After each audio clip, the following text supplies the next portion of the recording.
Questo atteggiamento è fuori dal tempo e dalla storia, penso che sia dettato solo dall'ossessione. Solo l'ossessione può portare un governo con tutti i problemi che ci sono, dai FAS ai problemi dell'occupazione, ai problemi del sociale, eccetera, a perdere tempo e impugnare una legge che dice cosa? Chiediamo che negli uffici dello Stato presenti in Veneto si esponga assieme al tricolore e alla bandiera europea anche la bandiera del Veneto. Guardate, cosa c'è di male? Hanno impugnato la legge per togliere questa, toglierla e lasciare solo le altre due.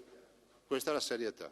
Il gesto stizzito del governatore Luca Zaia esprime meglio delle parole il suo fastidio per l'impugnazione da parte del governo della legge regionale sull'esposizione della bandiera veneta negli edifici pubblici. Non abbiamo fatto questo provvedimento per provocazione, spiega, ma perché siamo convinti che serva semplicemente a mettere un po' d'ordine.